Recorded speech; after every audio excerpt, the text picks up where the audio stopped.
Hello, আসসালামু আলাইকুম। ওয়ালাইকুম আচ্ছা, সালাম। আপনারা কি শুনতে পাচ্ছেন? একটু স্ক্রিন দেখা যাচ্ছে কিনা একটু ফিডব্যাক দেন। হ্যাঁ, স্ক্রিন দেখা যাচ্ছে, শুনতে পাচ্ছি। যারা আছেন সবাই একটু বলবেন যে বেসিক জাভাস্ক্রিপ্ট জানেন না কে কে? আচ্ছা, মেসেজে দিতে পারেন, তাহলে একটু আমি বুঝতে পারবো যে আসলে কিভাবে আগাইতে হবে। ওকে। আচ্ছা, এখন হচ্ছে যারা অ্যাঙ্গুলার যারা জানেন না তারা একটু বলবেন যে বেসিক অ্যাঙ্গুলার জানেন না তারা কে কে আছেন? জানি না আমি। আচ্ছা, আজকে আলোচনা করব হচ্ছে অ্যাঙ্গুলার একটা গুরুত্বপূর্ণ ফিচার। এটা আসলে অ্যাঙ্গুলারের ফিচার না, জাভাস্ক্রিপ্টের একটা দারুণ একটা লাইব্রেরি যেটা প্রোভাইড করে হচ্ছে অবজারভেবল। সো আমরা আজকে বোঝার চেষ্টা করব যে অবজারভেবল কি এবং এটা কিভাবে কাজ করে এবং এটা কিভাবে অ্যাঙ্গুলারে এটা কাজ করে। শুরুতেই আসলে প্রশ্ন আসে যে অবজারভেবলের কেন দরকার পড়লো। আমরা আসলে জানি না যে আমাদের যে ওয়েব অ্যাপস গুলো চলে, যেসব ডিভাইসে চলে সেই ডিভাইসগুলোর পারফরমেন্স আমরা জানি না। সেই ডিভাইসগুলো আসলে স্লো নাকি অনেক পাওয়ারফুল ডিভাইস, এটা আমরা আসলে জানি না। আমরা যখন ওয়েব অ্যাপ ডেভেলপ করি, এটা যখন রান হয়ে যায়, ইউজার এক্সপিরিয়েন্স কিরকম আসে তখন আমাদের এভাবে জানতে হয়।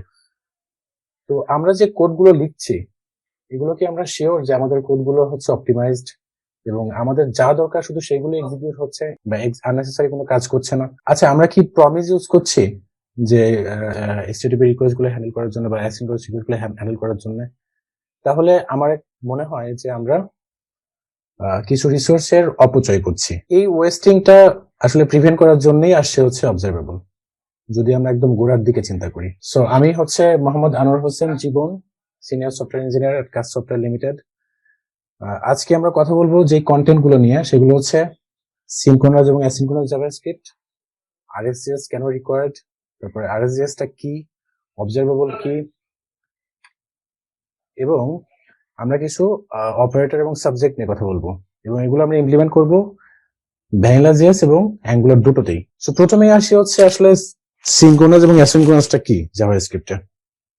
আমরা খুব সহজভাবে বলতে পারি, যখন আমাদের কোনো একটা স্পেসিফিক কোড রান হচ্ছে, সেইটা রান হওয়ার পূর্বে যদি তার আগের কোডগুলো একদম পুরোপুরি এক্সিকিউট হয়, তারপরে এই কোডটা রান করাটাকেই আসলে সিনক্রোনাস বলা যায়, বা সহজে বলতে পারি সিকুয়েন্স অনুসারে রান করা। আর অ্যাসিনক্রোনাসটা কি? এটা হচ্ছে অপোজিট। কিন্তু এখানে একটা পয়েন্ট আছে, পয়েন্টটা হচ্ছে জাভাস্ক্রিপ্ট বাই ডিফল্ট সিনক্রোনাস এবং সিঙ্গেল থ্রেডেড ল্যাঙ্গুয়েজ। তার মানে হচ্ছে সে এট এ টাইম একটা অপারেশন করতে পারে। তাহলে অ্যাসিনক্রোনাসটা আসলে কিভাবে, আমরা একটু বোঝার চেষ্টা করব। এখানে হচ্ছে দুটো ফাংশন আছে, সিম্পল দুটো ফাংশন। একটা হচ্ছে র্যান্ডম 1 থেকে 1000 পর্যন্ত জেনারেট করছে, আর একটা হচ্ছে জাস্ট 50 একটা নাম্বার জেনারেট করছে। তো দুটো আমরা উপর নিচ করে রাখার পর আমরা দেখবো যে আসলে কোনটা এক্সিকিউট করে। এটা কিন্তু 1000টা কোড জেনারেট করবে, লুপ চলবে 1000 বার, সরি এটা 10,000 বার। সো একটু চেক করে দেখি যে কোনটা আসলে আগে প্রিন্ট হচ্ছে। আমাদের 10,000টা আগে আসছে, সিম্পল। আচ্ছা, এবার আমরা একটু আরেকটা ফাংশন নেই, এটাকে বন্ধ করে ফেলি।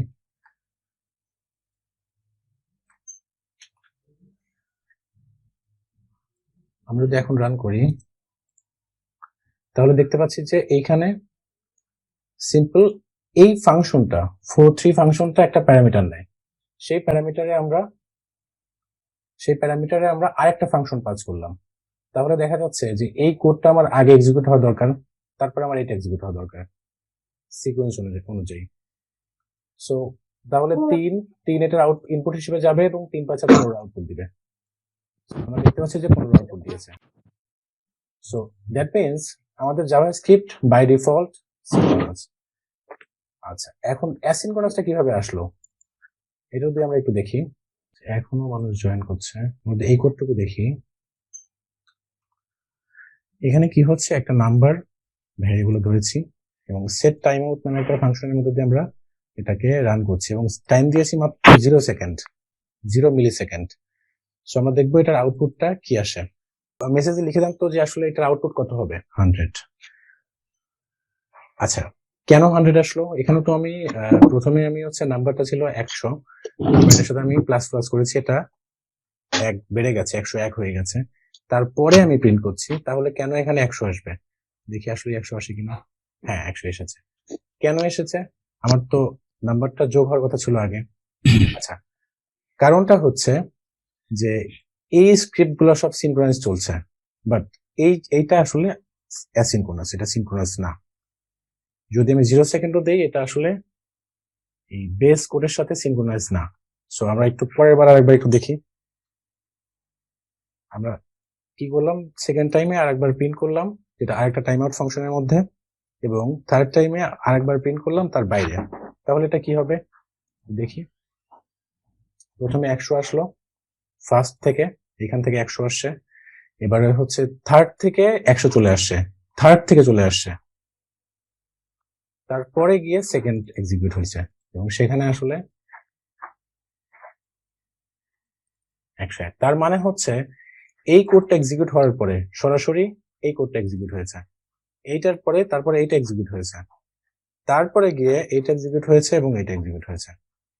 সো তার মানে আমরা বলতে পারি যে জাভাস্ক্রিপ্ট আসলে অ্যাসিনক্রোনাস না, কিন্তু জাভাস্ক্রিপ্টের বেশ কিছু ফাংশনালিটি আছে, বিহেভিয়ার আছে, যেগুলো আমরা ইউজ করলে আমরা অ্যাসিনক্রোনাস ইয়েগুলো পেতে পারি। আমরা এখানে দেখতে পাচ্ছি যে এখানে প্রমিসটা কনসোল লক করলাম, বাট স্টিল দেখাচ্ছে পেন্ডিং, পেন্ডিং দেখাচ্ছে। আচ্ছা, এটাকে যদি আমি একটু টাইম আউট ফাংশনের মধ্যে কনসোল করি এবং এটাকে যদি বন্ধ করে দেয় বা এটা থাক, তাহলে সবগুলোই আসলে পেন্ডিং দেখাচ্ছে। কেন পেন্ডিং দেখাচ্ছে? কারণ, আচ্ছা আমি টাইমটা একটু বাড়ায় দিই, যদি 100 করে দেই, তাহলে লাস্টেরটা এইটা আসলে পেন্ডিং দেখাবে না, এটা দেখাবে ডান, ফুলফিলড। এবং যেহেতু এটা প্রমিস নিজে একটা অ্যাসিনক্রোনাস ফাংশন, সো এইটা এক্সিকিউট হচ্ছে এইখানে গিয়ে, যদি আমি টাইমটা বাড়ায় দিই এটার মধ্যে গিয়ে এক্সিকিউট হচ্ছে, বাট এই এই কনসোল লগ প্লাস এই কনসোল লগ আসলে এটাকে ধরতে পারছে না। সো আমরা যদি রেজাল্ট দেখতেছি, এটা আসলে জাস্ট সিম্পল। সো আমরা তাহলে একটা কনক্লুশন দাঁড়ালো, জাভাস্ক্রিপ্টের সবকিছু আসলে অ্যাসিনক্রোনাস না। তাহলে কি কি অ্যাসিনক্রোনাস আছে আমরা একটা লিস্ট করে ফেলি। Short set time out, call back for Jio location, আমরা যদি হচ্ছে ল্যাটিটিউড লংটিটিউড রিট্রিভ করতে চাই ব্রাউজার থেকে, promises, face, Ajax, file system direction এবং ডাটাবেস কল। আমরা জাভাস্ক্রিপ্টের বিভিন্ন ইভেন্ট ধরে যে ড্রম ম্যানিপুলেট করি বা লিসেন করি, সেগুলো হচ্ছে সবই আসলে অ্যাসিনক্রোনাস, আর নর্মাল জাভাস্ক্রিপ্ট গুলা হচ্ছে সিনক্রোনাস। আচ্ছা, এখন প্রশ্ন হচ্ছে যে আমরা আসলে প্রমিস দিয়ে আমরা এইগুলো হ্যান্ডেল করতে পারছি, তাহলে আমরা কেন হচ্ছে আরএক্সএস ইউজ করব? সো তার আগে একটু দেখে আসি যে প্রমিসের আসলে কি কি ফিচার আছে, প্রমিসে কি কি প্রবলেম আছে। আচ্ছা, আমাদের ওয়েবসাইটে বা ওয়েব অ্যাপ্লিকেশনে আমরা কি ধরনের অ্যাসিনক্রোনাস ঘটনাগুলো দেখি? আমরা একটু আগে দেখলাম সেট টাইম আউট বা বিভিন্ন এগুলো দেখলাম, আমরা একটু আগে এক্সাম্পল দেখলাম। সো আমরা যদি লিস্ট শর্ট ডাউন করি, আসলে কি ধরনের ডেটা টাইপ গুলো আমাদের অ্যাসিনক্রোনাস, যেরকম অ্যাজাক্স আছে, ইউজার ইভেন্টস আছে, যেরকম ক্লিক, কি আপ। বাট এখানে একটা পয়েন্ট সবাই একটু মনে রাখবো, যে অ্যাজাক্স হচ্ছে ওনলি সিঙ্গেল ভ্যালু এমিট করে। এটা আমরা পরে কাজে লাগবে, যার কারণে একটু আমি লিখে রাখছি এটা সাইডে। তো টাইমার অথবা অ্যানিমেশন, এগুলো অ্যাসিনক্রোনাস। সকেট, চ্যাটিং অ্যাপ্লিকেশন যেগুলো বানাই আমরা, এগুলো অ্যাসিনক্রোনাস, এবং ওয়ার্কারটাও অ্যাসিনক্রোনাস। কল ব্যাক দিয়ে আমরা আসলে অ্যাসিনক্রোনাস গুলো সলভ করি। সব ঠিক ছিল, বাট প্রবলেমটা কোথায় হয়? যখন নেস্টেড হতে হতে আমাদের কল ব্যাক দিয়ে সমাধান করতে করতে করতে করতে একটা বিশাল গার্বেজ তৈরি হয়ে যায়। এইটা সমাধানের জন্যই আসে হচ্ছে প্রমিস। প্রমিসে আমরা কি করি, যে সিম্পল, আমরা ওটাকে ধরি, ডাটা প্রডিউসারকে ধরি, তারপরে দেন দেই, দিয়ে আমরা সেটাকে রিজলভ হইলে আমরা সেটাকে নিয়ে কাজ করি। নেস্টেড করে করে চেইন করতে পারি আমরা, কোড অনেক ক্লিন থাকে এবং অনেক ম্যানেজেবল হয়। বাট প্রমিসের যে ফিচারগুলো যদি আমরা অ্যানালাইসিস করি, প্রমিসের হচ্ছে গ্যারান্টেড ফিউচার, অর্থাৎ যদি আমরা একটা রিকোয়েস্ট করি, প্রমিস সবসময় কিছু না কিছু রিটার্ন করবে। সেটা হতে পারে সাকসেস, হতে পারে ফেল, এবং প্রমিস ইমিউটেবল, এটা চেঞ্জেবল না। এরপরে সিঙ্গেল ভ্যালু প্রোভাইড করে, যেটা আমরা একটু আগে জেনেছি, এবং ক্যাশিং দেয়। প্রবলেম হচ্ছে দুইটাতে, 1 নাম্বার এবং 3 নাম্বার। 1 নাম্বারটা বলতেছে যে গ্যারান্টেড ফিউচার, সো প্রমিসে যদি আমরা রিকোয়েস্ট করি তাহলে সে সবসময় আমাদের ডেটা দিবে। ইভেন রিকোয়েস্ট করার পর যদি আমরা বলি যে না আমাদের ডেটা দরকার নেই, তাও সে ডেটা দিবে। এবং প্রমিস সবসময় একটা সিঙ্গেল ভ্যালু প্রোভাইড করে। এই দুটাতেই আসলে প্রবলেম। এই দুটা সমাধানের জন্য আসলে RxJS আসছে। সো একটু আমরা রিয়েল লাইফ এক্সাম্পল দেখি যে প্রমিস দিয়ে করলে আসলে কি হয়। আমরা প্রথম ইমেজটা একটু খেয়াল করি। এখানে দেখতে পাচ্ছি যে আমরা নেটফ্লিক্সে আমরা ডেয়ার ডেভিল দেখবো বলে জাস্ট ক্লিক করলাম বা রিকোয়েস্ট করলাম যে আমি ডেয়ার ডেভিল দেখবো আমি। বাট কিছুক্ষণ পরে আমার মনে হলো যে না, এটা আমি দেখবো না, আমি ক্যান্সেল করে দিলাম। বাট ক্যান্সেল করার পরে কি হলো, যদি সেটা যদি চলে আসে, আমি চাইলাম না তারপরেও সে চলে আসবে, কারণ আমি রিকোয়েস্ট করেছিলাম। এটা আসলে একটু প্রবলেমেটিক। এটা প্রবলেম সমাধান হতে এরকম যে আমি ডেটা চাইলাম, আবার আমি রিকোয়েস্ট করলাম যে আমি চাইবো না, সে আমাকে দিবে না। ব্যাস, এখানে কোনো রিসোর্সের কোনো ব্যবহার হবে না। সো এটা হচ্ছে প্রমিসের প্রবলেম ছিল। আচ্ছা, আরেকটা প্রবলেম সিঙ্গেল ভ্যালু। আমরা আসলে সবসময় প্রমিস থেকে একটা ভ্যালু পেয়ে থাকি। যদি আমরা এগেইন ট্রিগার না করি তাহলে সবসময় একটা ভ্যালু পাই আমরা। তো আমরা চাই যে আমরা একটার চেয়ে অনেক বেশি ভ্যালু পাই আমরা। এইখান থেকেই আসলে আসছে হচ্ছে RxJS। আজকে আমাদের মেইন আলোচনার বিষয়, যেটার পুরো নাম হচ্ছে রিঅ্যাক্টিভ এক্সটেনশন ফর জাভাস্ক্রিপ্ট। এটাকে আমরা সিম্পল একটা লাইব্রেরি বলতে পারি রিঅ্যাক্টিভ প্রোগ্রামিং এর জন্য। RxJS এর কথা শুনলেই চারটা প্রশ্ন আসতে পারে যে RxJS টা কি। আমরা জানলাম যে এটা হচ্ছে একটা লাইব্রেরি রিঅ্যাক্টিভ প্রোগ্রামিং এর জন্য। তারপরে প্রশ্ন আসতে পারে যে RxJS আসলে কি করেছে। সে আমাদের ইন্ট্রোডিউস করেছে অবজারভেবল, যেটা হচ্ছে একটা new pushing system for JavaScript, এবং এর মধ্যে কিছু অপারেটর আছে। RxJS কি হতে পারে, আমরা এর অবজারভেবল ইউজ করে একটা অ্যাসিনক্রোনাস বা কলব্যাক বেস কোডগুলোকে খুব সহজে আমরা কম্পোজ করতে পারি, খুব সহজে আমরা হ্যান্ডেল করতে পারি। প্রশ্ন আসতে পারে যে অবজারভেবল কি। অবজারভেবল হচ্ছে মাল্টিপল ভ্যালুর উৎপাদনকারী, এবং সে সেই ভ্যালুগুলোকে প্রত্যেক টাইমে টাইমে স্ট্রিমের মতো করে পুশ করে। কার কাছে পুশ করে? কনজিউমার, অবজারভার বা সাবস্ক্রাইবারের কাছে। সো আমরা একটু রিয়েল লাইফ এক্সাম্পল দেখার চেষ্টা করি। দেখতে পাচ্ছি যে একটা ডাটা প্রোভাইডার, সো আমরা চিন্তা করি যে এটা নিউজ, প্রথম আলো নিউজ পেপার। আর অবজারভেবলটাকে চিন্তা করতে পারি একটা হকার, যার কাছে কোনো একজন ইউজার বা সাবস্ক্রাইবার মান্থলি সাবস্ক্রাইব করবে, এবং এই হকার সে ডেটাগুলোকে টাইম মতো পুশ করে দিবে, ডেলিভার করে দিবে, এবং চাইলে যে কোনো সাবস্ক্রাইবার যে কোনো সময় ক্যান্সেল করতে পারে। প্রশ্ন হচ্ছে অবজারভেবলটা কি। অবজারভেবলকে সিম্পলি বলা হয় হচ্ছে স্ট্রিম অফ মাল্টিপল ভ্যালুস, লম্বা সময় ধরে। যেরকম আমরা বিভিন্ন বাটন ক্লিকের জন্য অপেক্ষা করি, ইভেন্ট বাইন্ড করে রাখি। বাটন ক্লিক কখন করবে, কখন ডেটা আসবে, আমরা আসলে কেউ জানি না। এটা লেজি পরে বুঝাবো। এবং এটা ক্যান্সেলেবল, মানে চাইলে যে কোনো সময় আমরা ক্যান্সেল করতে পারি। এখানে যদি আমরা একটু দেখি তাহলে আমাদের আসলে ডাটা সোর্স, অনেক ডাটা সোর্স আছে। একটা ওয়েব অ্যাপ্লিকেশন ডাটা সোর্স কি কি থাকতে পারে? ইউজার ইনপুট থাকতে পারে, HTTP রিকোয়েস্ট থাকতে পারে, কোনো একটা জায়গায় এটা ট্রিগার ফাংশন থাকতে পারে। সো এইগুলোর থেকে আমাদের ডাটাগুলো হ্যান্ডেল হয়ে চলে আসে অবজারভারের কাছে। সো ডাটা কয় ধরনের ডাটা আসতে পারে? একটা হচ্ছে সাকসেস ডাটা, একটা হচ্ছে ইরর ডাটা, আর একটা হচ্ছে কমপ্লিট ডাটা। আচ্ছা, একটু দেখার চেষ্টা করি যে অনেক ডাটা আসতে পারে, কন্টিনিউয়াস ডাটা আসবে। এই ডাটাটাকে আমরা একটা ফ্লো চিন্তা করতে পারি, যে এরকম একটা ফ্লো যে সবসময় ডাটা আসতেছে, এবং সেটা ডাটাটা এখান থেকে এটার মাধ্যম দিয়ে এসে অবজারভারের কাছে আসছে, প্রত্যেকবার ডাটা আসছে। যখন এটা ইরর হবে বা কমপ্লিট হবে তখন এটা স্টপ হয়ে যাবে। এটা জাস্ট সিম্পল একটা কোড। এখানে আমি হচ্ছে RxJS লাইব্রেরিটা ইনপুট করেছি, যেটা আমার লোকালি আছে। চাইলে আমরা সার্ভার থেকে এভাবে আমরা CDN ফাইল নিতে পারি। RxJS এর ব্যবহারের প্রথমে Rx এক্সটেনশন ইয়েটা ইউজ করতে হবে আমাদের। আমরা যেরকম jQuery ইউজ করি, বা বিভিন্ন জায়গায় এরকম আমরা ইউজ করি। তো আমাদের RxJS ইনক্লুড করার পরে আমরা এই ইনস্ট্যান্সটা পেয়ে যাব। সো এখান থেকে আমরা কল করি observable dot from event। আচ্ছা, আমরা যেটা করার চেষ্টা করছি যে এই বাটন ক্লিকের ইভেন্টটা আমরা অবজারভেবল ধরবো আমরা। সো এটা কিভাবে? সো অবজারভেবল, জাস্ট বাটনটাকে পাস করে দিলাম, এবং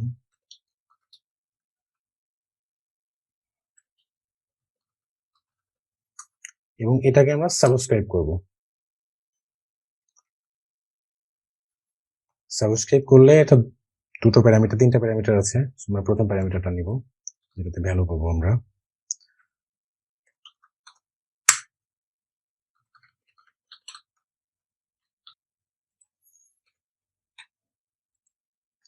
দেখতে পাচ্ছি যে অবজারভেবল দিয়ে আমরা এই ভ্যালুটাকে নিলাম। এখন একটু একটা মজার জিনিস দেখি আমরা, যে অবজারভেবলের একটা ফিচার দেখি আমরা। এখানে আমরা জাস্ট একটা টাইমার সেট করে দিই। আরো টাইম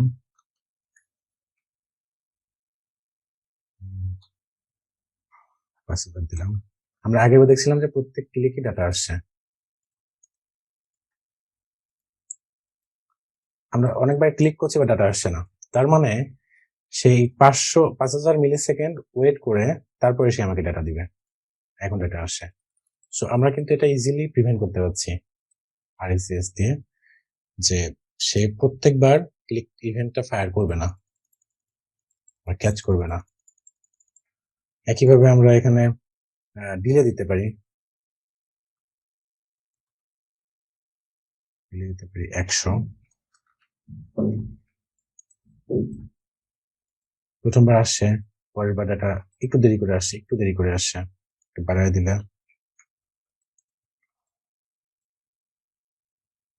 আসছে, ক্লিক করছি বাট একটু দেরি করে আসছে।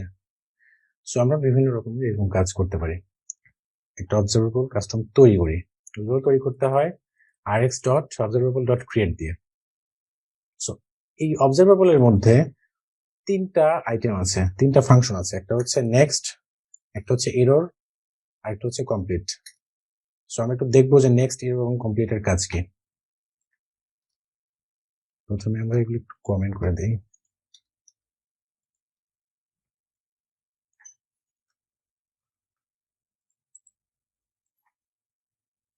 এ ভ্যালু চলে আসছে।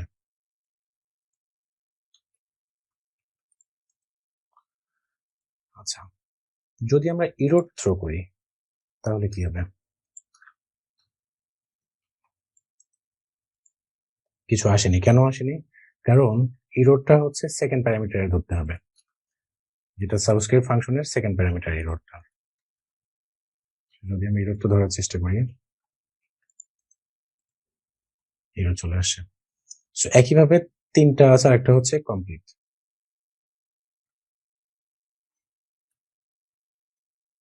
তিনটা আমরা একসাথে প্রিন্ট করি, তাহলে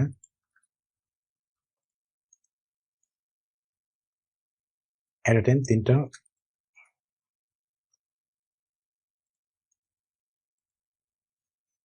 আসলো না। কেন আসলো না? কারণ এরর অকার হয়েছে।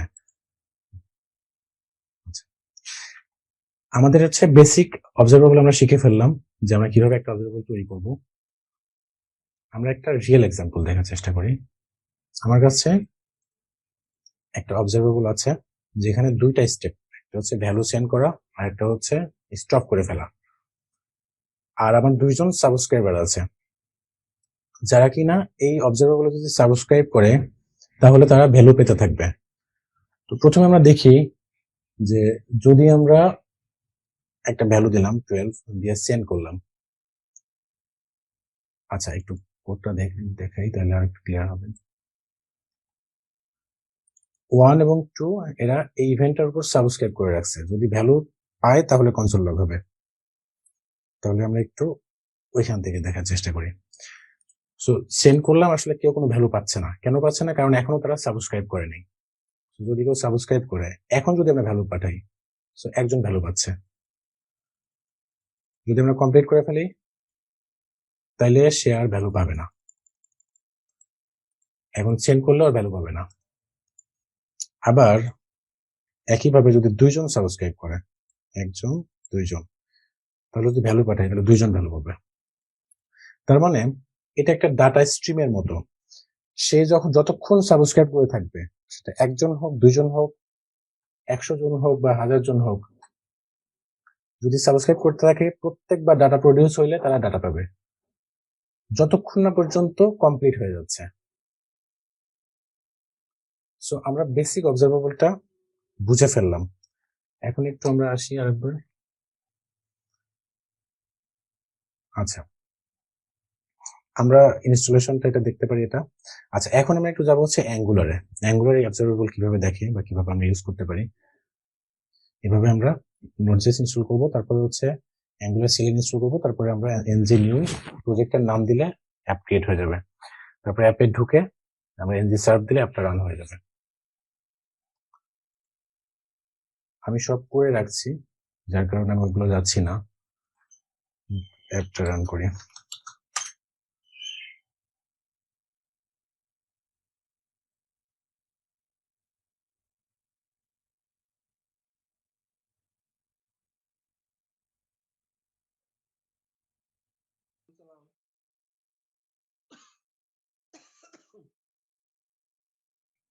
আচ্ছা, এটা আমাদের রান হয়ে গেছে। এখানে আমি দেখতে পাচ্ছি সিম্পল অ্যাপ্লিকেশন, একটা হোম কম্পোনেন্ট আছে, হোম পেজ আছে, আর দুটো ইউজার পেজ আছে। ইউজার পেজগুলো ডাইনামিক।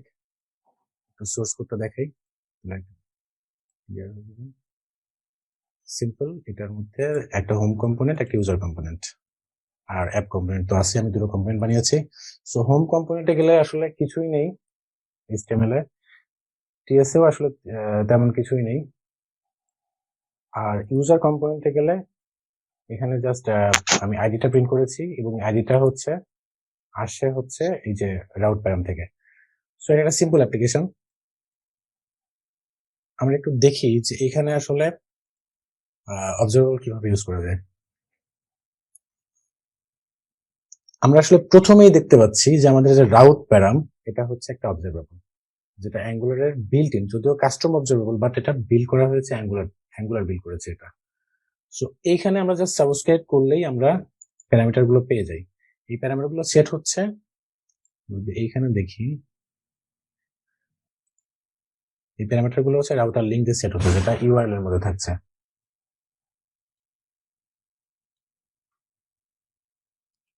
এই যে এই প্যারামিটারটা। সো এটা কিভাবে কাজ করছে, এটা এটা সিম্পলি এটা হচ্ছে ইয়ার বিল্ড করা, অ্যাঙ্গুলার বিল্ড করা। সো আমরা একটা কাস্টম অবজারভেবল তৈরি করি। এটাকে কমেন্ট করে ফেললাম।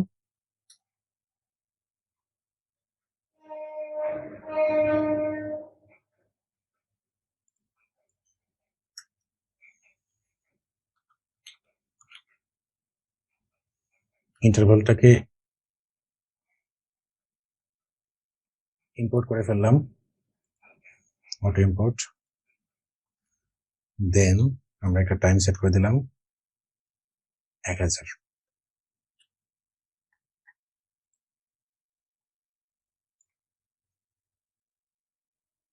এটাকে সাবস্ক্রাইব করি আমরা।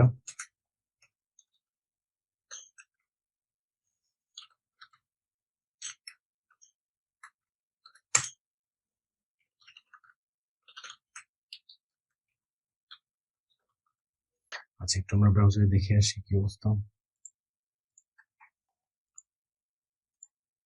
এই পেজে ঢোকার সাথে দেখতে পাচ্ছি আমাদের ইন্টারভাল শুরু হয়ে গেছে।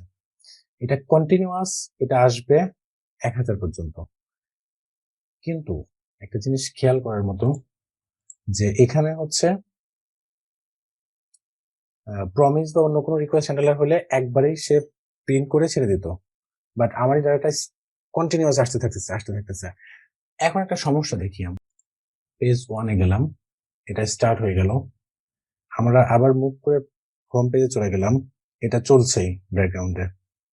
আবার আমরা এখানে গেলাম, এটা আবার দ্বিতীয় ইনস্ট্যান্স চালু হয়ে গেছে। এখানে গেলাম, আবার এখানে আসি, 3টা ইনস্ট্যান্স চালু হয়ে গেছে। তার মানে অবজারভেবল যদি আমরা এটা ক্যান্সেল না করি, এটা চলতেই থাকবে। আমরা প্রথমে একটা ভ্যারিয়েবলের মধ্যে এটা রেখে দেই, সাবস্ক্রিপশনটা।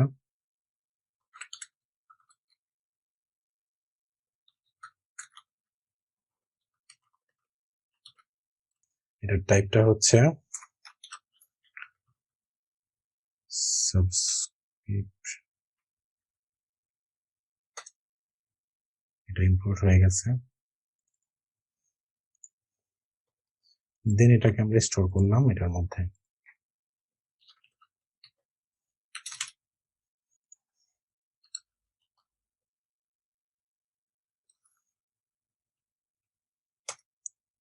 অন লিস্টটা ইম্পোর্ট হয়ে গেছে।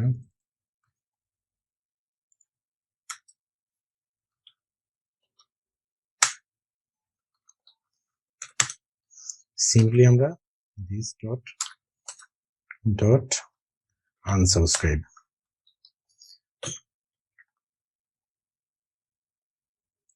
এখন যদি আমরা যাই তাহলে দেখতে পাবো যে সেম বিহেভিয়ারটা আর নেই। ইউজার ওয়ানে গেলাম, এটা চালু হয়ে গেছে। আবার হোম পেজে ব্যাক করলাম, এটা বন্ধ হয়ে গেছে। আবার গেলাম, এটা চালু হয়ে গেছে, বন্ধ হয়ে গেল। এখন যদি আমরা চাই যে না আমরা এটাও ব্যবহার করবো না, আমরা কাস্টম একদম নিজের মতো করে একটা অবজারভেবল তৈরি করব, তাহলে সেটা কিভাবে করব? ইন্টারভালে তৈরি করি।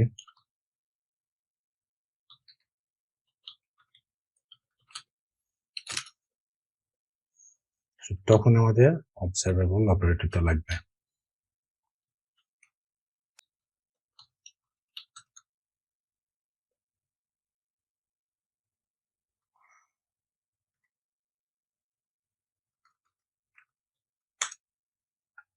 আচ্ছা, এটা কনস্ট্রাক্টর করতে বলছে।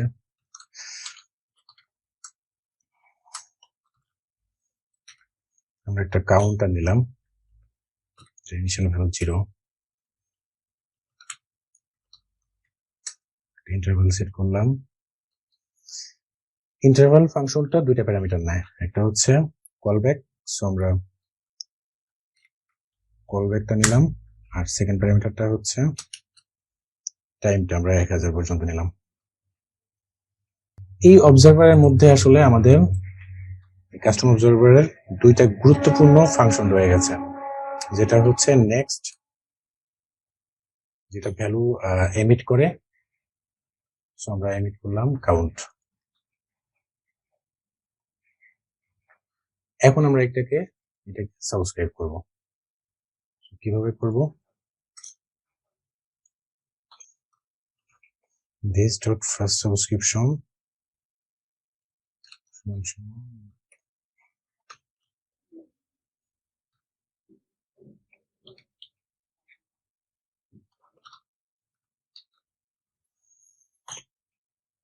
কিভাবে আমরা ডেটা পাবো?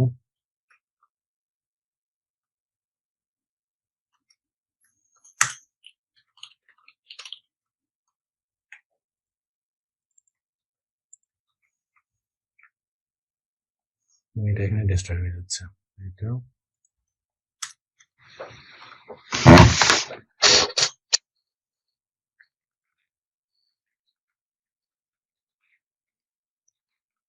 আমরা এই যে কন্ট্রোল যেটা পাচ্ছি। আচ্ছা, যদি ইরর আমরা তৈরি করতে চাই যে একটা সার্টেন টাইম পরে ইরর হবে, তাহলে কিভাবে হবে? তাহলে আমরা সিম্পলি যেটা করব, আমরা হয়তো আমরা বলতে পারি যে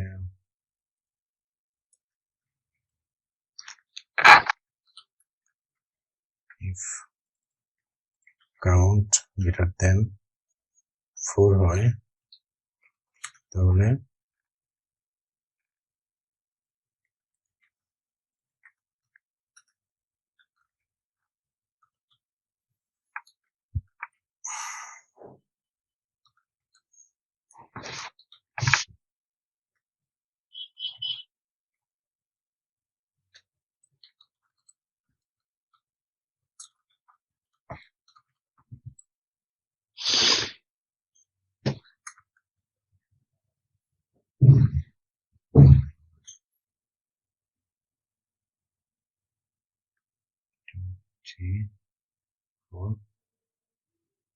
count is greater than 4। যদি আমরা এটা কমপ্লিট করতে চাই যে এটার পরে আর হচ্ছে কোনো ডাটা স্ট্রিমিং হবে না, ডাটা ইমিট হবে না, তাহলে আমরা সিম্পলি কমপ্লিট দিয়ে দিলেই, এটার কোনো প্যারামিটার লাগবে না। আগে দেওয়া উচিত।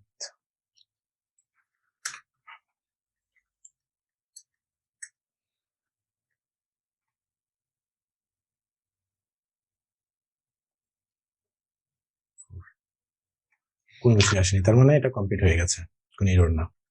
তার মানে এখানে আমরা একটা কনক্লুশন আসতে পারি যে যখন আমরা কোনো কিছু সাবস্ক্রাইব করছি তখন 3টা ঘটনা ঘটতে পারে। একটা হচ্ছে যেটা এটা ডাটাটা আসতে পারে, স্ট্রিমিং হতে পারে। সেকেন্ড ঘটনাটা হচ্ছে এটা এরর আসতে পারে। থার্ড ঘটনাটা এটা হচ্ছে কমপ্লিট হয়ে যেতে পারে। সো আমরা এটা কিভাবে ধরবো? এই সাবস্ক্রিপশনের 3টা প্যারামিটার। প্রথমটার মধ্যে আমার ডাটা আসবে, দ্বিতীয়টাতে আমার এরর আসবে। এখানে যদি আমি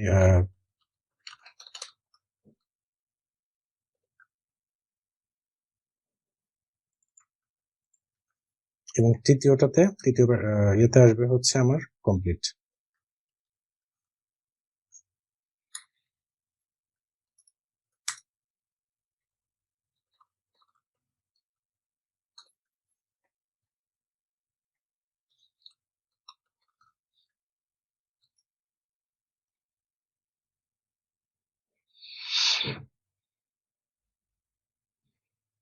complete.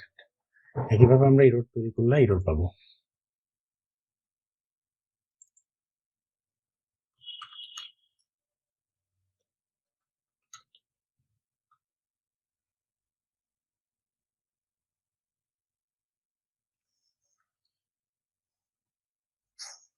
R just by default কিছু অপারেটর প্রোভাইড করে। আমরা দেখলাম যে একটু আগে যে বিভিন্ন ডেটা এমিট হচ্ছে, উপর থেকে বিভিন্ন ডাটা, এটাকে বলা যায় ডাটার ফ্লো বা ডাটা স্ট্রিম বলা যায়।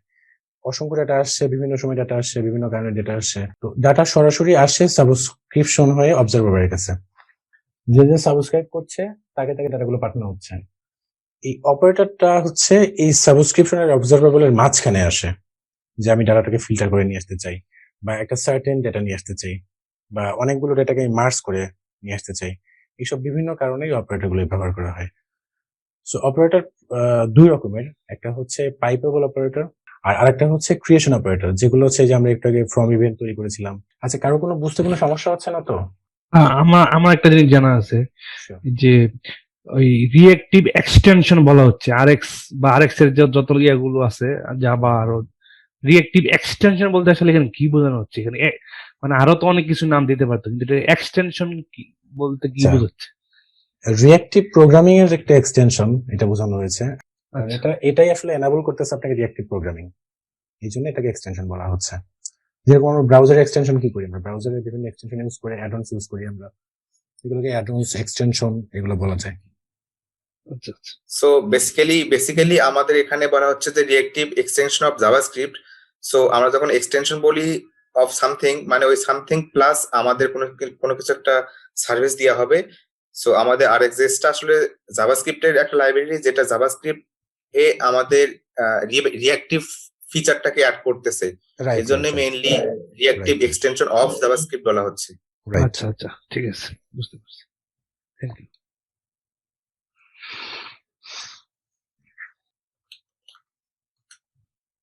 ইনপুট করছি অটো ইনপুট না, কারণ হচ্ছে একটু দেখার দরকার আছে কিভাবে আসে।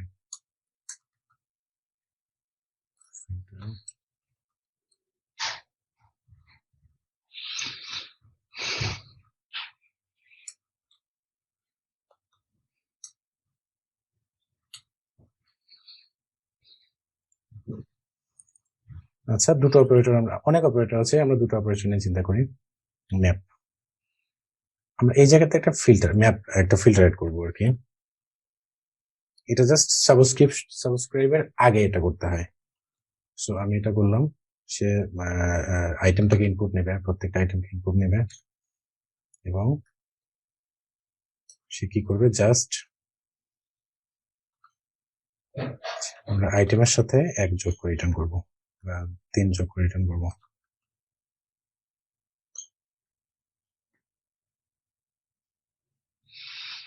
Single put.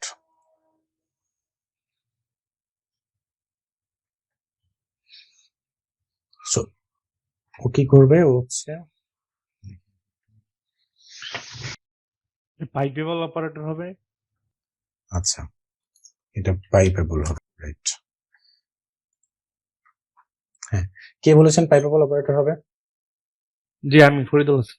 আচ্ছা, আমরা এই যে একটু আগে ব্যাখ্যা করেছি, এটা কিছু অপারেটর আছে পাইপেবল, এবং কিছু অপারেটর আছে হচ্ছে ক্রিয়েশন অপারেটর।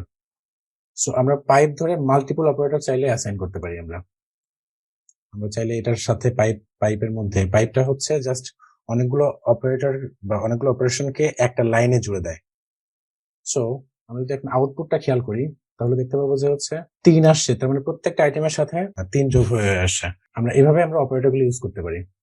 একইভাবে আমরা মাল্টিপল অপারেটর চাইলে ইউজ করতে পারি, যেরকম হচ্ছে আমরা চাইলে ফিল্টার ইউজ করতে পারি। সো যদি আমরা ফিল্টার ইউজ করতে চাই এই পাইপের একটু সাজায় ফেলি, পাইপের ম্যাপের পরে আমরা পাইপ অ্যাড করলাম, না সরি ফিল্টার একটা প্যারামিটার নেবে আইটেম,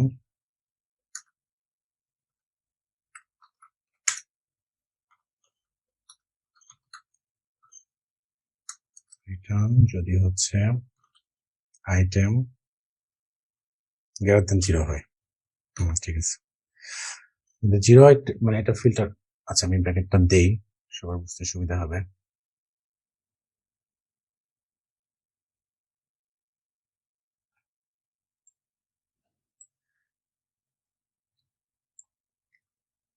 কারণ এটা কম্পেয়ার করতে পারছে না, প্রথমে এটা স্ট্রিং এ কনভার্ট হয়ে গেছে। খেয়াল করতে পেরেছেন যেখানে আমি স্ট্রিং করে ফেলছি, এটা ছিল ইন্টিজার, এটাকে আমি স্ট্রিং করে ফেলছি, যার কারণে সেই কম্পারিজনটা কাজ করছে না। সেই জন্য এটা আমি আগে দিয়ে দিলাম, এখন কাজ করা উচিত।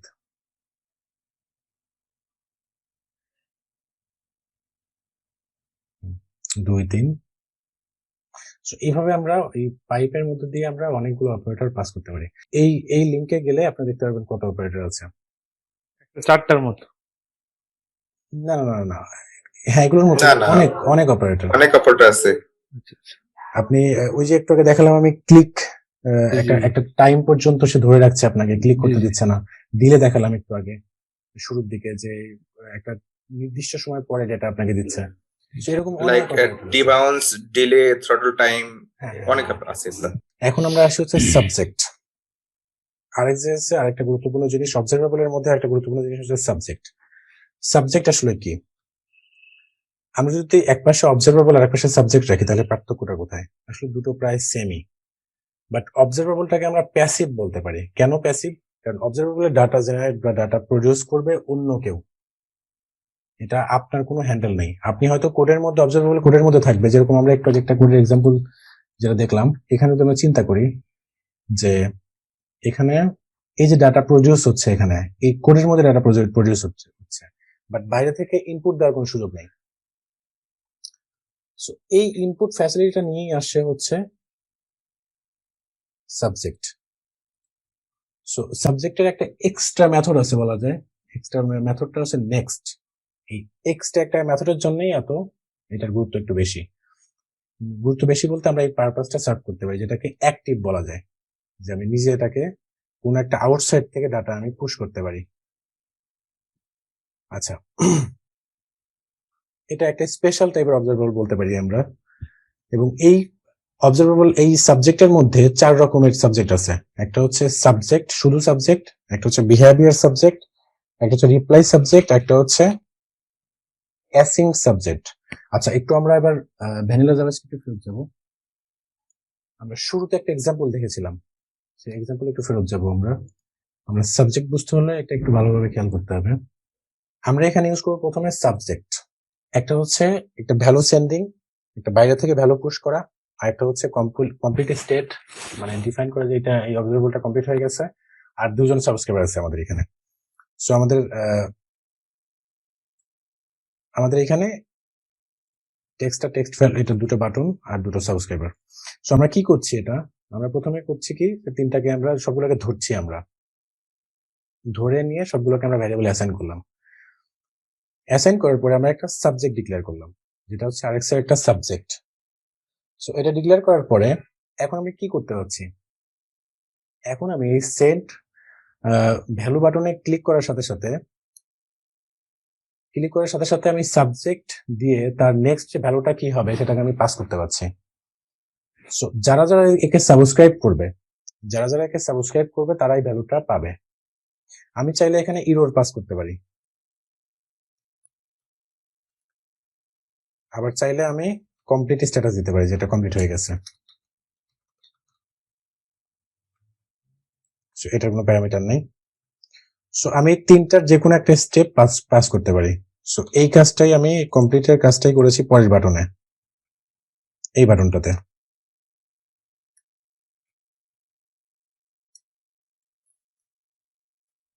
এখানে খেয়াল করেন যে আমি জাস্ট এখানে একটা কনসোল লগ দিয়ে কমপ্লিট স্ট্যাটাস পাস করেছি।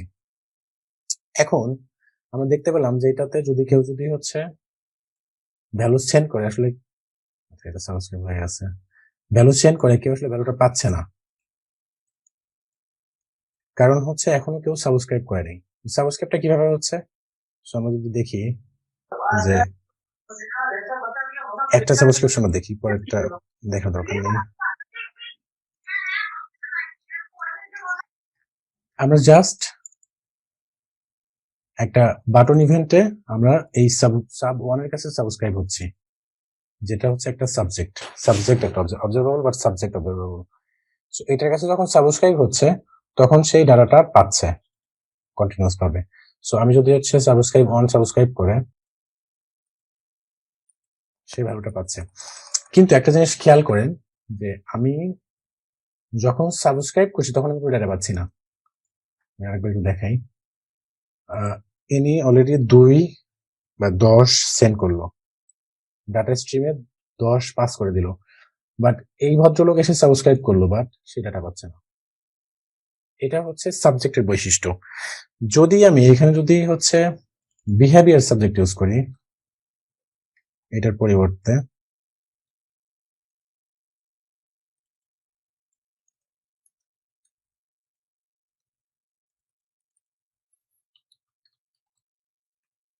এবং এটার একটা ইনিশিয়াল ভ্যালু আছে ধরলাম 3।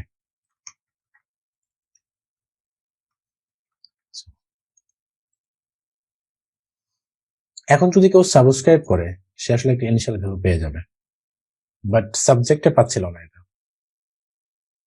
আচ্ছা, যদি আমরা সাবজেক্টে ইনিশিয়াল ভ্যালু দিয়ে ট্রাই করতাম তাহলে কি হতো? না, এটার কোনো ভ্যালু প্যারামিটার দিতে পারবেন না। সো এইটা কেন ইউজ করা হয়? যখন এটা ভ্যালু আমার স্ট্রিমিং ভ্যালু রান টাইমে পাস করতে হবে। আমি যদি হচ্ছে 12 সেন্ড করি, প্রথম যে সাবস্ক্রাইব করবে সে আসলে 12 পাবে। আর যদি শুরুতেই যদি ভ্যালু পাঠানোর আগে যদি কেউ সাবস্ক্রাইব করে তাহলে ইনিশিয়াল ভ্যালুটা পাবে। আচ্ছা, এরপরে আসি হচ্ছে রিপ্লাই সাবজেক্ট একটু, এটারও একটা প্যারামিটার লাগে, বাট প্যারামিটারটা হচ্ছে ইনিশিয়াল ভ্যালু না, একটু ডিফারেন্স আছে, খেয়াল করেন, ইনিশিয়াল ভ্যালু না। সো তাহলে এটা কি? আমি যদি হচ্ছে একটা ভ্যালু যদি আমি পাঠাই, আচ্ছা কেউ যদি সাবস্ক্রাইব করে তাহলে কি হবে? আসলে কোনো ভ্যালু পাইনি। আমি যদি হচ্ছে পাঠাই 1 তাহলে 1 চলে গেল। আমি যদি পাঠাই হচ্ছে 2 চলে গেল। যদি পাঠাই 3 চলে গেল। যদি পাঠাই 4 গেল। 5 6 7, আমি 7টা ভ্যালু আমি পাস করেছি। এখন যদি কেউ সাবস্ক্রাইব করে তাহলে এই লাস্ট 5টা ভ্যালু পাবে। এখান থেকে যে প্যারামিটার যেটা সেটা 5টা ভ্যালু পাবে। সো এখন যদি কেউ যদি পাঠায় হচ্ছে 18 সেন্ড ভ্যালু করলে আসলে 18ই পাবে। আর কেউ যদি সাবস্ক্রাইব করে সে লাস্ট 1 2 3 4 5টা ভ্যালু পাবে। সো রিপ্লাই সাবজেক্টে সবসময় সাবস্ক্রাইবার চাইলে সে 5টা ভ্যালু পর্যন্ত এই পরিমাণ ভ্যালু রিট্রিভ করতে পারবে। আচ্ছা, অ্যাসিন সাবজেক্টটা কি? এটাও ওইরকমই, যদি আমরা একটু দেখি কি হয়।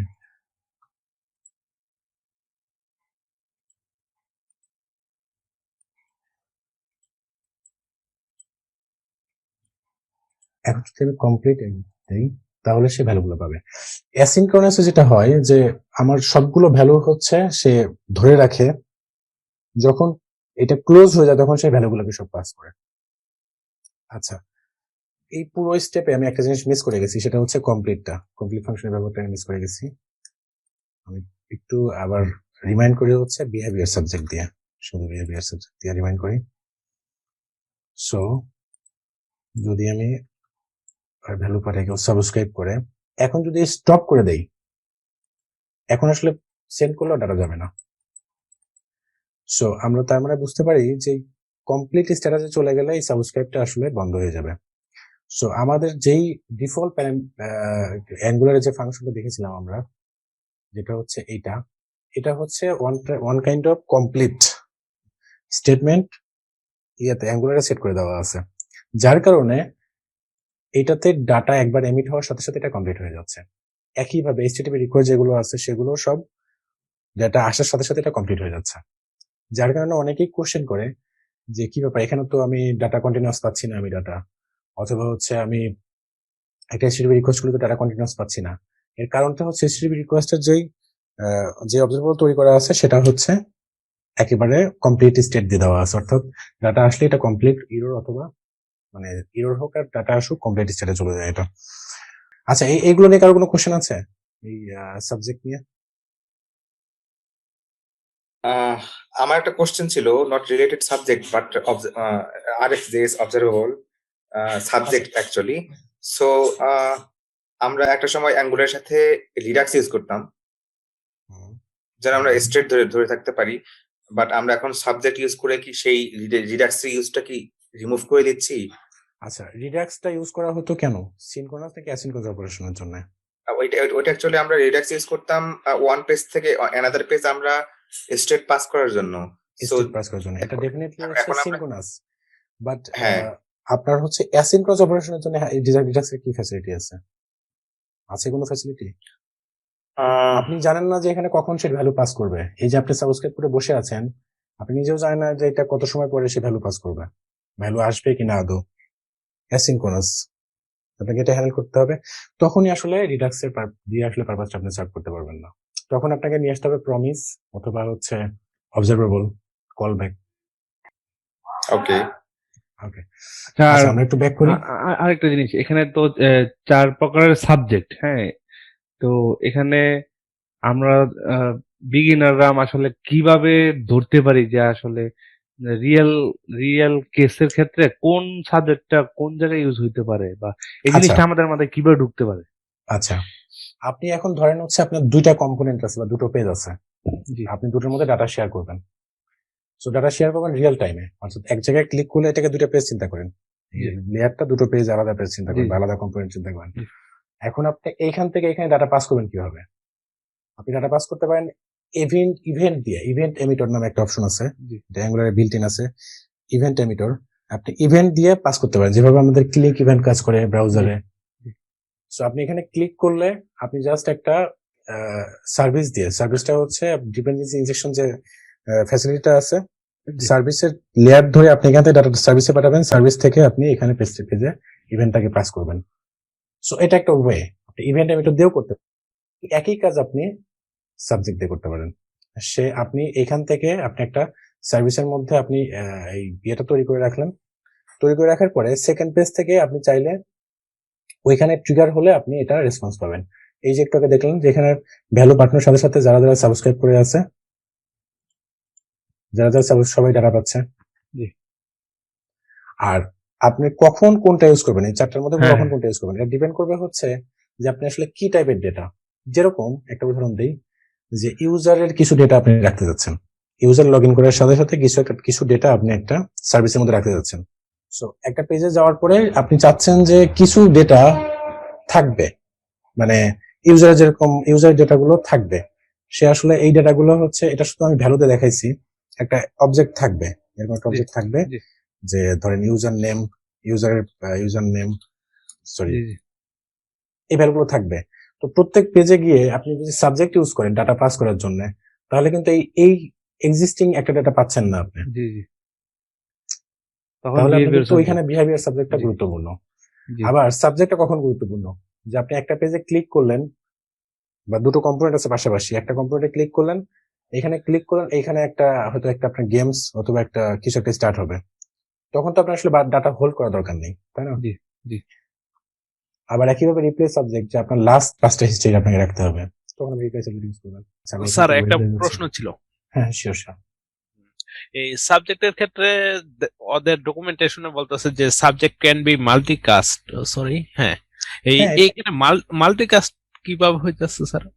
এই যে এটা তো মাল্টিকাস্টই ছিল, আমি প্রথমে সাবস্ক্রাইব করলো একজন, দুইজন সাবস্ক্রাইব করলো, এখানে ভ্যালু ভ্যালু পাঠাচ্ছি একজন বা দুইজন ডেটা পাচ্ছে। দেখেন এটা হচ্ছে টু থেকে আসছে, সাবস্ক্রিপশন টু থেকে কনসোল লগ, এটা টু দেখা যায়, তাহলে একটু ক্লিয়ার হয়ে যাবেন। এই যে আমি লিখি সাবস্ক্রিপশন টু গেট তাই না ব্যাপারটা? রিফ্রেশ করি আমি, ইনিও সাবস্ক্রাইব করলো, এবার যদি আমি 123 পাঠাই, দুইজনই পাচ্ছে, ওয়ানও পাচ্ছে, টুও পাচ্ছে, তাহলে এটা মাল্টিকাস্ট না? এটা তো নর্মাল যদি অবজারভেবল হয় সেক্ষেত্রে তো এরকম ভ্যালু পাওয়া সম্ভব যে আহ, কি বলে যে মাল্টিপল অবজারভার। আচ্ছা, আপনি বলছেন, হ্যাঁ আসলে মাল্টিকাস্ট বলতে এটা বোঝানো হচ্ছে যে এক জায়গা থেকে আপনি কাস্ট করছেন, অর্থাৎ আপনি যদি এই স্লাইডটা যদি মিস করে না থাকেন, যদি এখানে যাই ব্যাক করি, যে আসলে দুটো কিন্তু একই, এটা অবজারভেবল, এটাও আসলে অবজারভেবল। একেও আপনাকে সাবস্ক্রাইব করতে হবে, একেও আপনাকে সাবস্ক্রাইব করতে হবে, বাট এর মধ্যে যে ফ্যাসিলিটিটা আছে যে আপনি বাইরে থেকে ডাটা কাস্ট করতে পারবেন, কোন একটা জায়গা থেকে আপনি ডাটা কাস্ট করতে পারবেন, যেটা আমরা একটা ইনপুট ফিল্ড করে সেখানে বাটন ক্লিক করে আমরা এটা করছি। রাইট। আচ্ছা ভ্যালিডেশন গেল, আমরা একটু অ্যাঙ্গুলার দেখি আমরা একবার। আমি কিন্তু আপনাদের এই যে মানে র জাভাস্ক্রিপ্টে দেখাচ্ছি যাতে ব্যাপারটা আরো ক্লিয়ার ভাবে বুঝতে পারেন। সার্ভিস তৈরি করি আমরা। আচ্ছা, অ্যাঙ্গুলার সার্ভিস সম্পর্কে কি আইডিয়া আছে? সবার তো থাকার কথা না। সার্ভিসটা হচ্ছে একটা মাঝখানে একটা লেয়ার হিসেবে কাজ করে, যে কিনা দুটো কম্পোনেন্ট বা মাল্টিপল কম্পোনেন্টের মধ্যে ডাটা ট্রান্সফার বা ইভেন্ট ট্রান্সফারে সাহায্য করে। সার্ভিস কি সাধারণত একটা ইনস্ট্যান্স ক্রিয়েট হয়, মানে full system? এটা ডিপেন্ড করে যে আপনি আসলে সার্ভিসটা, এটা বোঝাতে গেলে আসলে একটু ডিটেলসে যেতে হবে। আচ্ছা সার্ভিসের একটা স্কোপ আছে, যে আপনি আসলে কোন স্কোপে সার্ভিসটা তৈরি করছেন। যদি হচ্ছে আপনার কোনো একটা, ধরেন এখানে দুটো কম্পোনেন্ট আছে, যদি এই কম্পোনেন্টে আপনি সার্ভিস তৈরি করেন তাহলে এই কম্পোনেন্টেই থাকবে, এবং আচ্ছা। আপনি যদি এটা হ্যান্ডেল না করেন, সার্ভিসের মধ্যে একটা ইনজেক্টেবল নামে একটা মেটা ইনফরমেশন দিতে হয়, ডেকোরেটর বলে আর কি অ্যাঙ্গুলারে। জি, জি। ডেকোরেটর দিতে, যেটা দিলে সে হচ্ছে মাল্টি এটা হবে না, আদারওয়াইজ যদি আপনি ক্লাস হিসেবে ট্রিট করেন সে মাল্টি ইনস্ট্যান্স তৈরি করবে। ও আচ্ছা। এবং আপনি যদি হচ্ছে স্কোপ যদি আপনি এইখানে যদি দিয়ে দেন স্কোপ, তাহলে হচ্ছে এর বাইরে গেলে কাজ করবে না, স্কোপ ওয়াইজ কাজ করবে। আচ্ছা, আমি একটা সার্ভিস তৈরি করছি, আমি generate, You can just generally write ngzs. না আমি একটু অ্যাব্রিভিয়েশন দেখাচ্ছি, সবাই বোঝা দরকার আছে। ওকে, I have a question actually. So আমাদের সার্ভিস যেটা, সেটাতে আসলে আমরা অটোমেটিক্যালি যখন সিএমডি দিয়ে ক্রিয়েট করব তখন এই ডেকোরেটরে দেখায় যে আসলে প্রোভাইডেড ইন রুট। সো এই জিনিসটা কি অ্যাকচুয়ালি? আচ্ছা, স্কোপ হচ্ছে কয়টা, একটু চিন্তা করেন আপনি। এখানে হচ্ছে যদি অ্যাপটা কি একটা কম্পোনেন্ট না? এখানে HTML আছে, মডিউল আছে, টিএস ফাইল, এটা কম্পোনেন্ট না এটা? সো এটাও কিন্তু একটা কম্পোনেন্ট। সো যদি আপনি এখানে যদি ইনক্লুড করেন বা এখানে যদি আপনি এই কম্পোনেন্টের আন্ডারে রাখেন, তাহলে কিন্তু এটা রুট হইলো না। হ্যাঁ, আপনি হয়তো হতে পারে যে আপনার অ্যাপ্লিকেশনে একটাই মডিউল এবং সবগুলো কম্পোনেন্টের ভিতরেই আছে, বাট এটা কিন্তু এই স্কোপেই থাকবে। আর যখন আপনি রুট স্কোপ ডিফাইন করে দিবেন, সে আসলে চলে যাবে এটার বাইরে, একেবারে গ্লোবাল স্কোপে চলে যাবে সে। অর্থাৎ আপনি এইটার ইনস্ট্যান্স আপনি যে কোনো জায়গা থেকে তৈরি করতে পারবেন। সো এই ডেকোরেটরের মধ্যে এটা দিয়ে দেওয়া যায় আর কি। বাট আমাদের তো সার্ভিস এই যে অ্যাপ ফোল্ডারের মধ্যে যা থাকবে এর বাইরে তো দরকার নাই, কারণ আমাদের সব কম্পোনেন্টই তো অ্যাপের মধ্যে থাকতে পারে। না, হতেই পারে। আমি এটা ফুল লিখছি, বাট এটা সহজ শর্টকাটে লেখা যায়, যেটা উনি বললেন অলরেডি। এটা শর্টকাটটা হচ্ছে এরকম, এটা হচ্ছে শর্টকাট। আচ্ছা, আমাদের একটা সার্ভিস তৈরি হয়ে গেল। এই যে প্রোভাইডিং রুট দেওয়ার ফলে এটা সব জায়গায় অ্যাভেলেবল হবে। আর ইনজেক্টেবল দিলে আসলে এটা মাল্টি ইনস্ট্যান্সটা তৈরি হবে না। সাবজেক্ট একটু অ্যাঙ্গুলার দেখি আমরা, এটার ভ্যারিয়েবল নেই, এটার মধ্যে হচ্ছে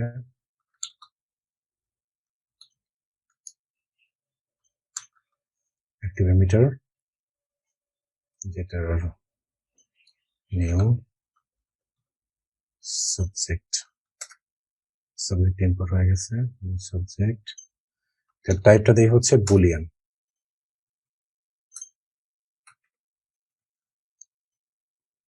সাবজেক্ট জাস্ট আমরা একটা সাবজেক্ট নিলাম অ্যাঙ্গুলারে, এটাকে আমরা একটু ইনক্লুড করি।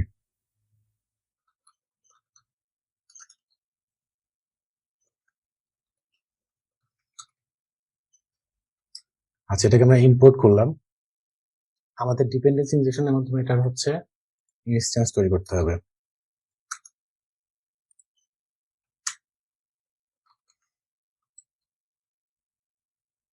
এটাই লিখলাম, জাস্ট স্মল লেটার করে দিলাম। আচ্ছা, আমরা হচ্ছে ইয়েতে একটা বাটন তৈরি করি আমরা।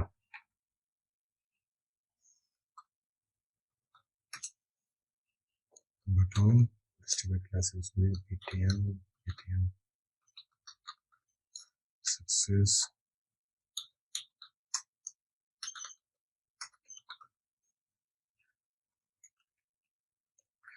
আমরা জাস্ট একটা ক্লিক ফাংশন ডিক্লেয়ার, মানে ক্লিক ইভেন্টটা ধরার চেষ্টা করছি একটা ফাংশন দিয়ে। নাম দিয়ে হচ্ছে অন অ্যাক্টিভেট।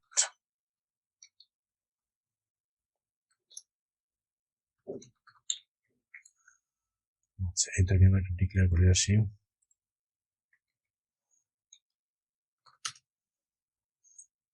যেই ফাংশন কিনা কি করবে,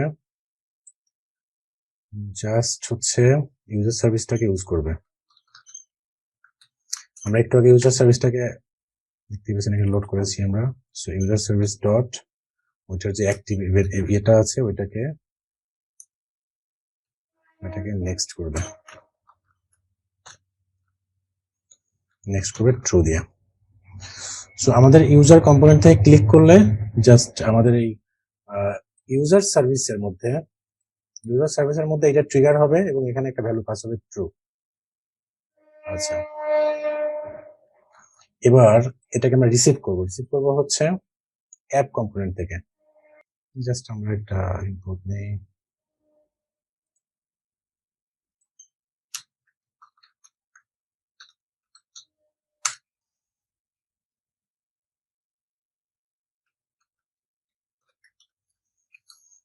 জাস্ট একটা কন্ডিশন দিয়ে দিই, if user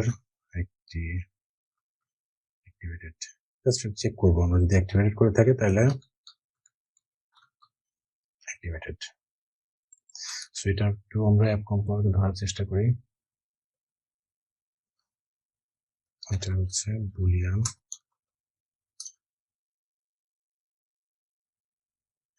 ইউজার সার্ভিসটাকে ইম্পোর্ট করি।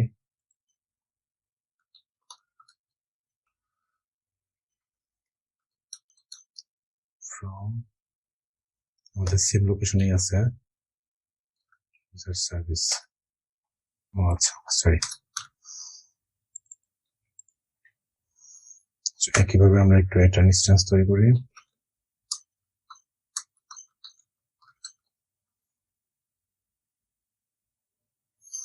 এটাকেই জাস্ট স্মল করে দিলাম। এটা হচ্ছে, সো এখন আমাদের কাছে এটা অ্যাভেলেবল।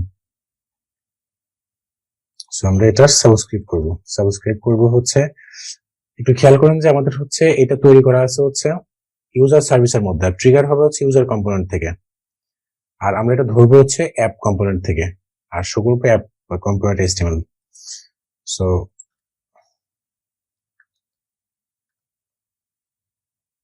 সো এখানে আমরা একটা ইয়ে তৈরি করি,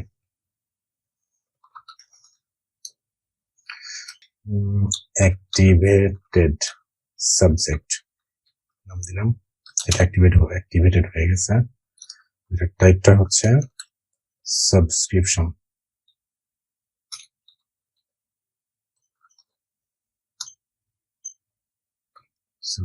ইম্পোর্ট হয়েছে আর এক্সাক্ট ইম্পোর্ট হয়েছে। আমরা যেটা করবো 1 মিনিটে এটা সাবস্ক্রাইব করে ফেলবো। activate subject equal to this dot user service dot activate emitter, এইটাকে আমরা সাবস্ক্রাইব করব। সাবস্ক্রাইব করলে আমরা যেটা পাবো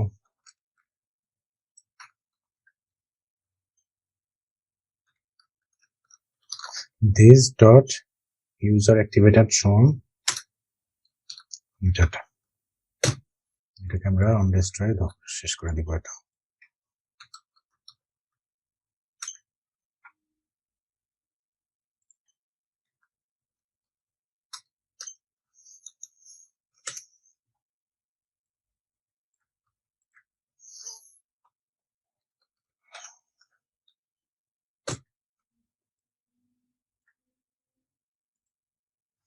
যে পেজ 1 এ গেলাম, অ্যাক্টিভেটেড। এটা হচ্ছে আমি একটু কনসোল করি তাহলে একটু ক্লিয়ার বোঝা যাবে।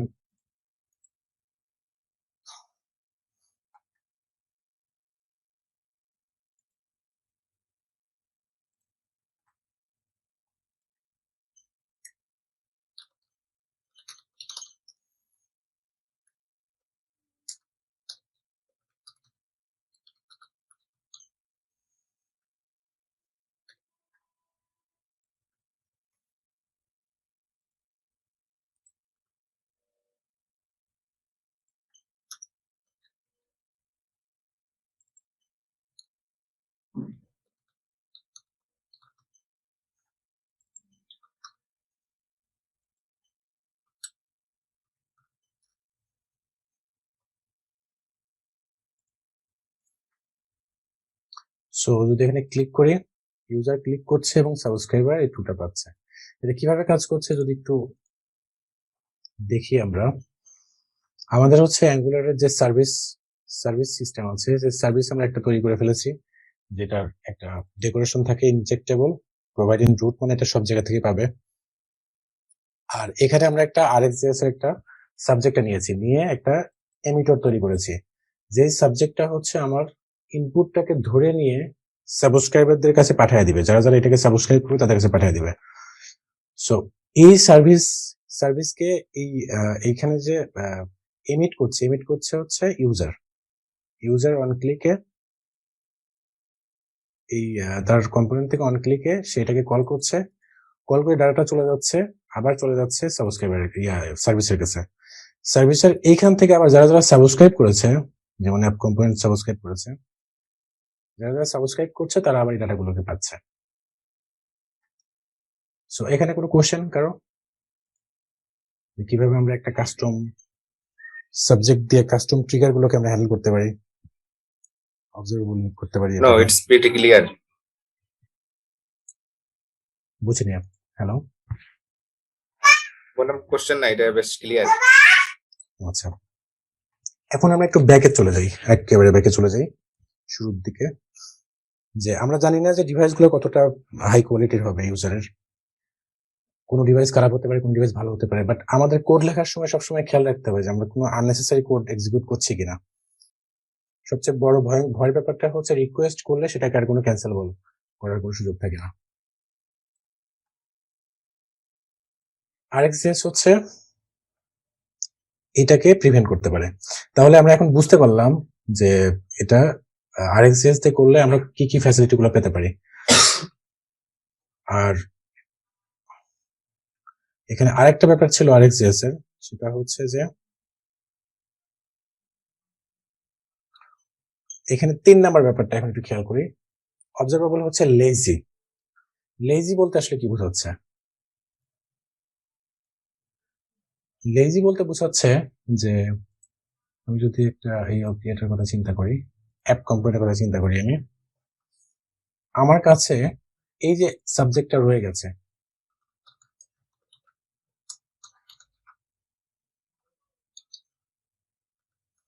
নাম দিলাম, এখানে আমি এটাকে হোল্ড করে রাখতে পারি।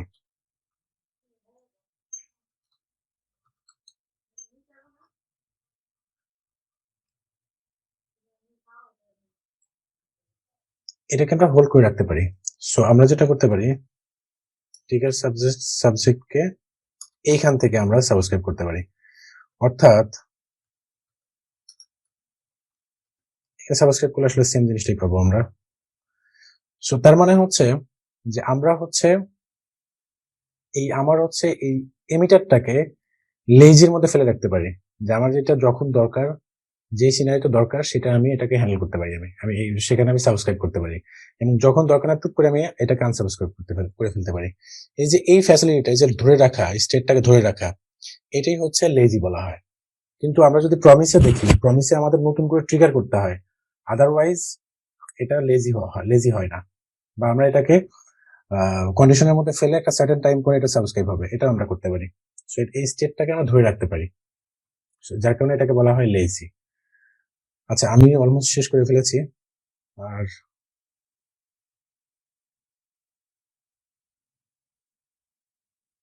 এখন কারো কোনো কোশ্চেন থাকলে বলতে পারেন।